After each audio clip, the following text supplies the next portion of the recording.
Welcome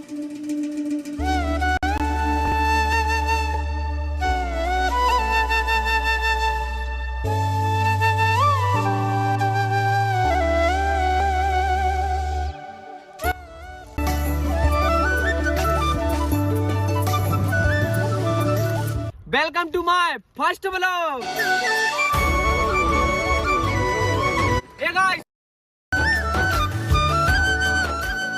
तो भाइयों, मैंने वीडियो बनाने के लिए लिया है आईफोन। तो भाइयों, मैं मेरे गांव से अकेला ही वीडियो बनाता हूं और मुझे लोग पागल बोलते हैं।